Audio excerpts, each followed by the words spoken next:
Do të flasim tani për të ardhurat në buxhetin e shtetit për 10 mujorin e këtij viti, por njëkohësisht edhe në lidhje me projekt buxhetin e vitit 2026 dhe paketën fiskale që e shoqëron atë. Më gjërësisht do diskutojmë me zotin Ramadan Kondi, ekspert fiskal, njohës njëkohësisht i çështjeve të pensioneve. Përshëndetje, mirë se erdhët, zoti Kondi. Përshëndetje, mirë se vijeta. Ta nisim me dhënat e publikuara për 10 mujorin fiskali rezulton që të ardhurat janë realizuar në masën e 628 miliard lekëve, apo nëse marrim me kursin aktual rreth 6.5 miliard euro në rritje, krahasuar me të njëjtën periudhë të një viti më parë dhe pak a shumë në të njëjtin nivel nëse e krahasojmë me planin e fillim vitit. Në këtë rritje të ardhurave, në opinionin tuaj, po shtrëngohen më shumë ata që paguajnë, apo është zgjeruar baza e mbledhjes të ardhurave, pra është luftuar informaliteti? Në fakt, në rritjen e të ardhurave, në buxhetin e shtetit, po ta shikojmë hap pas hapin, sidomos këto vitet e fundit kemi një rritje të ndjeshme. Aq sa mund të themi që rritja ekonomike në tërësi ekonomisë, në qoftë se është me 3.5%, aty jemi, 3.5, 3.6. të ardhurat e buxhetit janë shumë më shumë. Çfarë do thotë? Në një koncepti parë që gjithmonë neve e themi është që po rritet formalizimi i të detyrimeve që do derdhen për buxhetin e shtetit. Ky formalizim ka dhe të mira, ka dhe të këqija. Sepse kemi një formalizim i cili është përqendruar kryesisht në bizneset shumë të mëdha dhe të mëdha, të cilat nuk e kanë problem edhe për të derdhur në bazë të ritmet e rritjes, sepse në fundit janë dhe biznese të fuqishme që marrin fonde buxhetore dhe sigurojnë të ardhurat më të larta. Pra rikthehet ajo që i takon për të kthyer buxhetit të shtetit dhe që është e kontrollueshme. Po me të tjerët? Ja.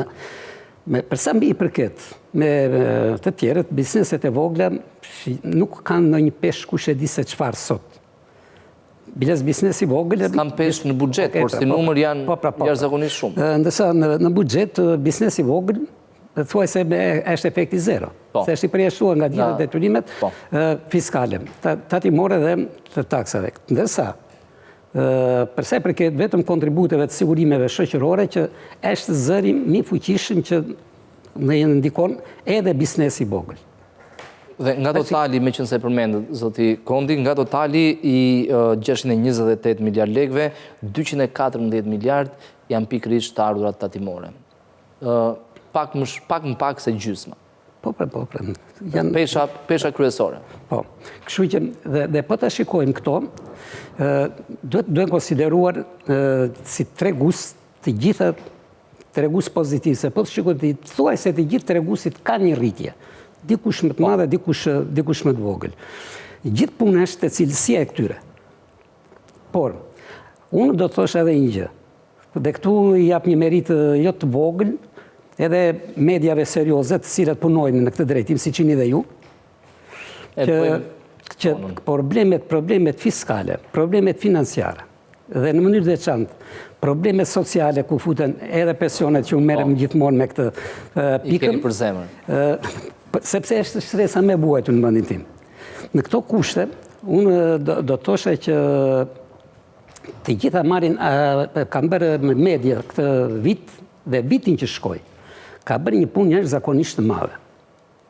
Dashje pa dashje, duke përmendur shpesh, duke trajtuar shpesh, shikojmë që kemi një ndërgjegjësim shumë të madh tek ata që janë të punësuar, që po e kërkojnë me këmbëngulje formalizimin me kontratë pune me të gjitha që t'jenë barabartë gjithë. Mundësisht të derdhin edhe kontributen në përputhje me pagën që marrin dhe jo gjysmë në dorë, gjysmë në bankë. Pra e tërë kjo e parë është jo na presioni që ka bërë strukturat shtetërore, por më shumë nga ndërgjegjësimi i njerëzve. Dhe ne shikojmë edhe një zgjuarje tjetër, që shtresa, një pjesë e mire shtresës pensionistëve që nuk fliste fare, ka filluar të ngrejë zënd për nevojat e tjera. Po shikojnë më shumë xhepin tani. Jo në këtë koncept, por në qoftë se shikojmë aspektin tjetër, human, sociale, të tëra, janë krijuar edhe kontradita jo të vogla brenda familjes. Sot kemi shumë familje të braktisura nga fëmijët, totalisht të braktisur. Dhe është për të ardhur keq që të ndodhin fenomenet e sepse edhe fëmijët e tyre nuk arrin dot të përballojnë nevojat e tyre.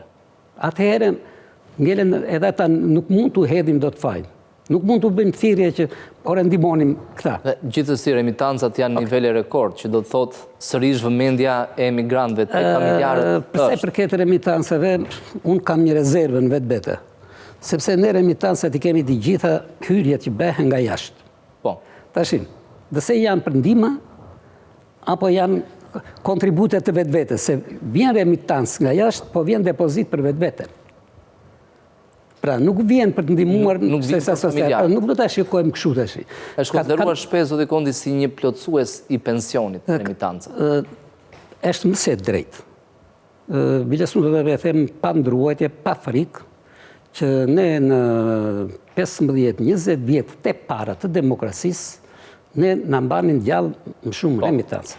Ama, mos harrojmë një gjë që ikën beqarë, në martuan, kanë krijuar familje rrjedhimisht shkëputën lidhje. Dhe remitancat individuale në funksion të shtresave sociale,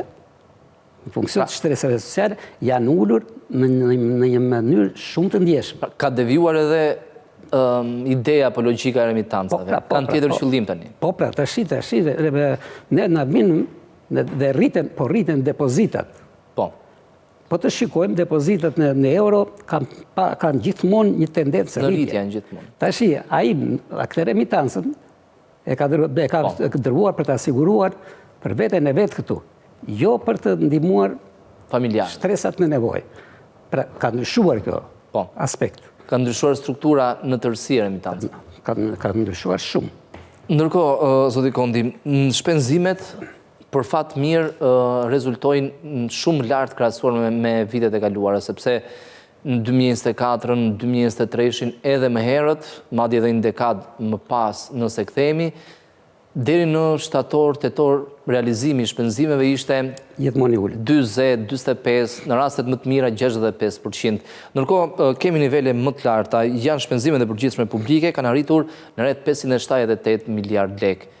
Si e shpjegoni këtë? Ka të bëj, kjo ndikon pastaj edhe tek deficiti që ne kemi diskutuar, që jo gjithmonë deficiti, suficiti më sakt është i mirë, suficiti i të ardhurave dhe shpenzimeve. Në fakt, mos realizimi i planit nuk mund të trajtohet si suficit buxhetor. Sepse suficiti buxhetor del vetëm në fund vitit. Po ta shikojmë, deficit, suficit.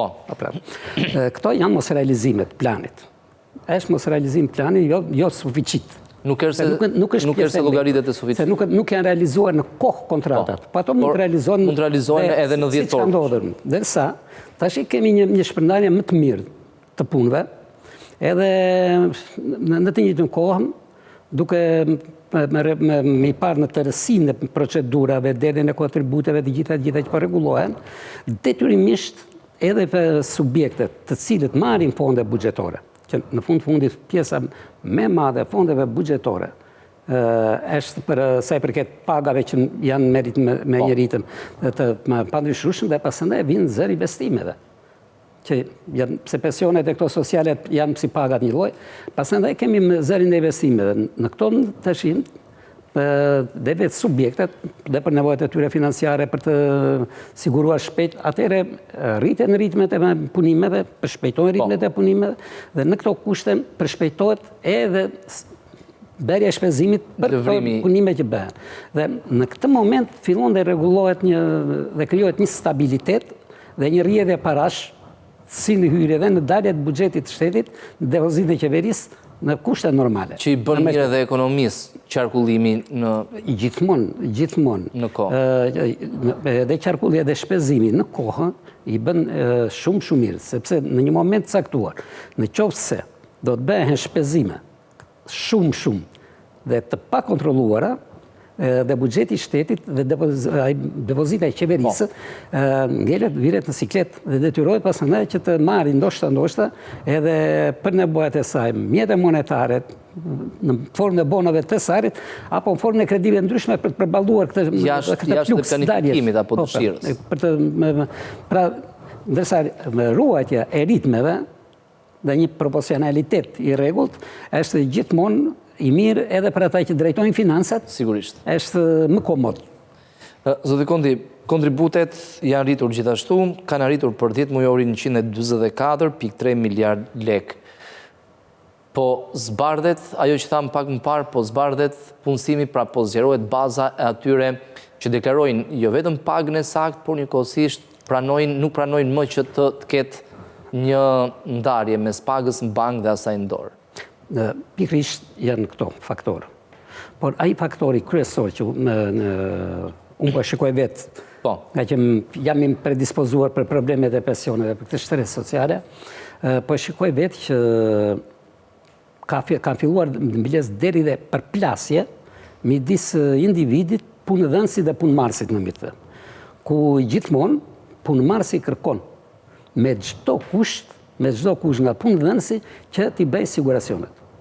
T'i bëj dhe t'i bëj në bazë pagës plot. Dhe kam në natyrë të paga akoma kemi një çik tolerancë, por për sa i përket siguracionit bazë, të gjithë po e kërkojnë.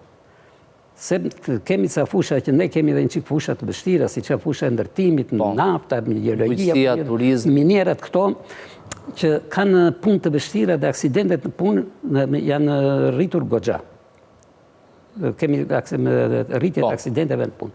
Por, në fundit edhe aksidentet rrugore të gjitha, në qoftë se pëson kthehet invalid, detyrimisht do ta marrë pensionin e invaliditetit. Atëherë, në këto kushte të gjithë këto shtresa, janë të interesuara që të kenë një sigurim. Se në qoftë se nuk ka siguracion, nuk fiton asnjë një të drejtë. Duke mos fituar të drejtat, thotë si dihet jetës. Pra po shikojmë një ndërgjegjësim. Dhe kjo është dhe rruga, biles do thosha që dhe rruga që duhet të ndjekim. Gjithmonë, si për derdhjen e detyrimeve tatimore të gjitha sferave, është ndërgjegjësimi dhe jo detyrimi.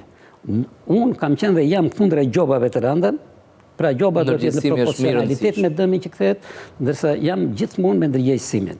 Dhe unë prandaj thash me hapa që në fillim që për sa i përket ndërgjegjësimit në këtë pikë, edhe mediat kanë luajtur një rol që e kaluan ata që kanë për funksion strukturat shtetërore për ta nxitur dhe për ta avancuar, për të rritur atë vetë deklarimin dhe ndërgjegjësimin në vetvete për të siguruar vetë. Zoti Kondi, njëkohësisht parashikohet sepse përjedhoj rritja e deklarimit pagave, rrit kontributet, rriten të ardhurat në skemën, në tërësi në skemën e pensioneve. Por paralelisht parashikohet të ndërmarrim qeveria të ndërmarrë disa rritjet një pas njëshme deri në 2029. Viti i parë, 2026, është pak a shumë ai bonusi shpërndahet në 12 vite, sepse fondi është pranë 100 milion eurove pak a shumë. Do të shohim nëse do të ketë apo jo bonus, por në vitet në vijim që dyfishohet buxheti çdo vit derisa të shkojë pensioni mesatar 200 euro, ai pensioni mesatar 400 euro, minimali 200 euro. Mendoni se skema ose buxheti do t'i përballojë të gjitha këto rritje? Unë me kolegët e mi, me profesor të këtyre fushave, shpesh debatoj shumë. Ndoshta jam qik edhe më konservator në këtë drejtim se sa mosha e re sidomos.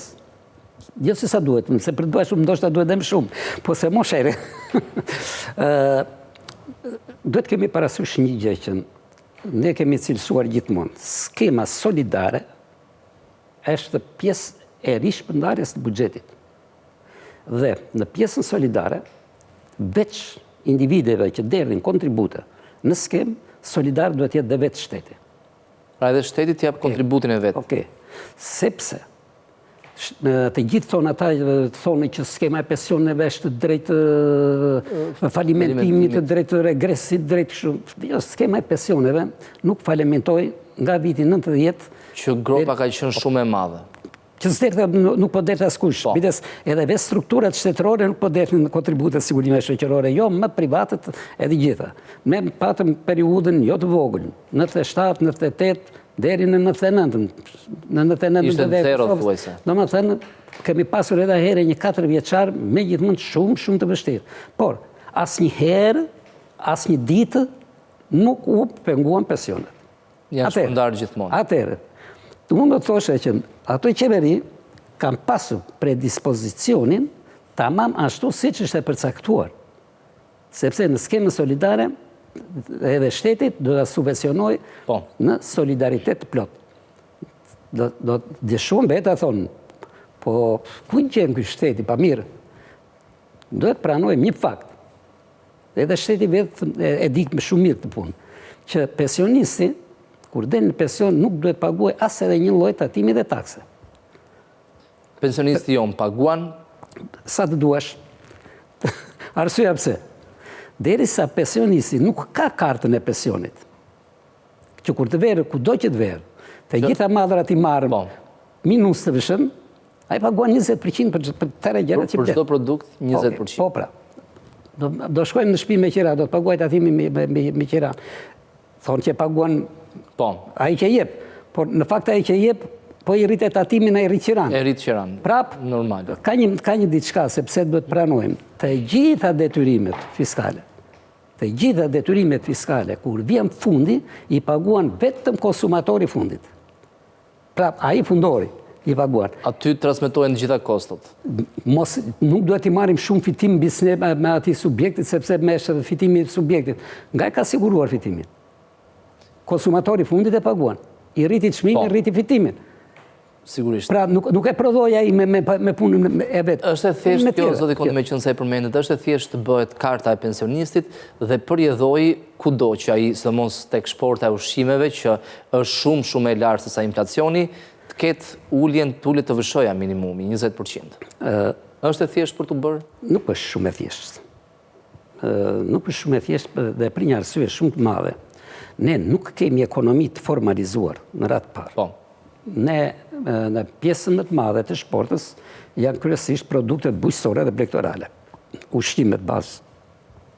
Ne bujqësinë e kemi thuajse është informale. Totalisht pa formalizuar. Dhe derisa e kemi bujqësinë totalisht pa formalizuar, është vështirë që të bëhet. Se nuk bëhem me frymë të shenjtë këtë qytetë. Këto duan një organizim dhe duan një predispozicion jashtëzakonisht të madh dhe një përgjegjësi të nënpunësve të shtetit, që do të merren me këtë punë një përgjegjësi maksimale. Jo që siç thonë sot, shumë nënpunës shtetit kur i vete për probleme, nuk e di po çu se ditim ne për këtë punë, ç'më duhet mua? Edhe ikën. është problem vete. Ai 20% që ku duhet të shkarkohet? Duhet jetë shteti që ta subvencionojë në momentin që biznesi e bën zbritje?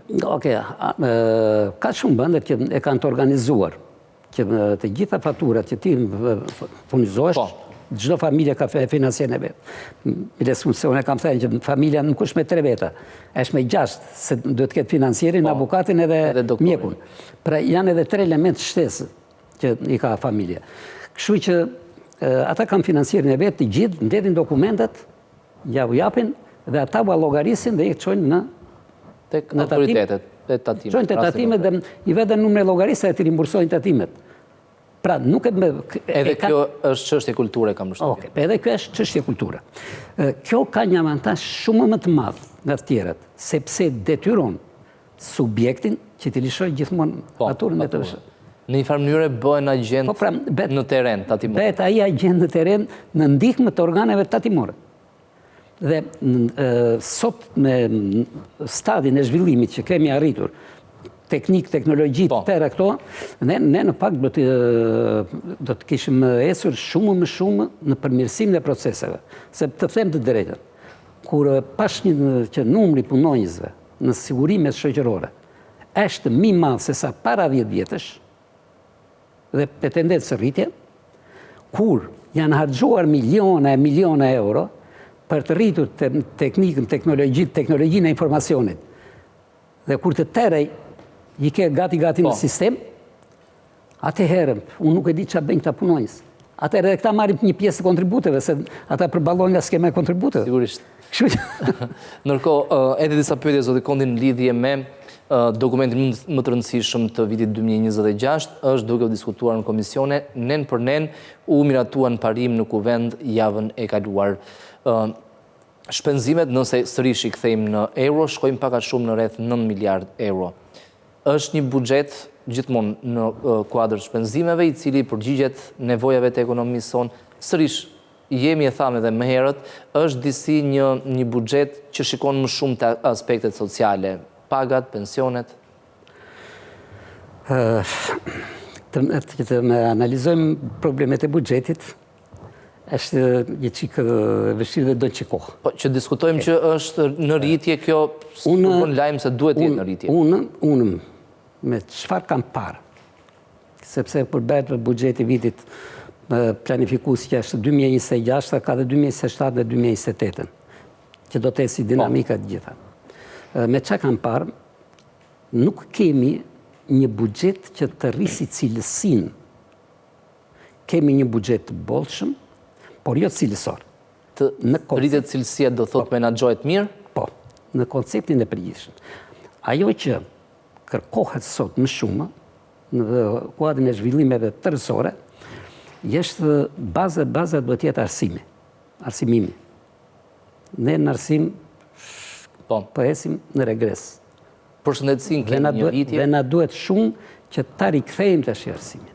Po që ta rikthejmë, na duhet tash që me gjithmonë të financojmë më shumë. E dyta është shëndetësia, sepse cilësia e shëndetit të popullit është cilësinë punës, cilësinë jetës, cilësinë të gjitha gjërat.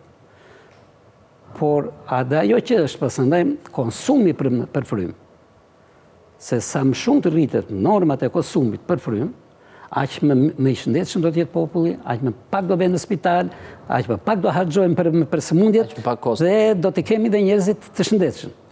Pra, e parë në këtë aspekt, e them me bindje plot në vetvete, dhe si profesionist jam marrë thuaj tërë jetë me buxhetin, nuk jam shkëputur asnjëherë, shikoj një që nuk kemi një buxhet cilësor. Kur në fakt, më përpara ne gjithmonë kemi pasur bazë cilësinë, pasandaj sasinë. Do investojë në infrastrukturë, është normale. Por nuk mund të investoj pafundësisht në infrastrukturë në dëm të shëndetit. Në dëm të ardhura mesatarët popullsisë. Pra janë faktorë determinantë për një shtet që të jetë i konsoliduar, i qëndrueshëm dhe me perspektivë e surie të mteshme. Harxho, se po shikojmë, po harxojmë tash do jam i bindur që do rritet shumë fondet edhe për ushtrinë, se situata është e tillë. Kemi angazhimin në NATO. Por edhe ushtria dhe në rendi në fundit futen në pjesën cilësore të jetës njeriut. E qartë. Zoti Kondi, ju falenderoj që ishit në studio. Faleminderit. Gjithashtu dhe kënaqësia ime. Ndërkohë ne vetëm pas pak do të vijojmë me tjera informacione.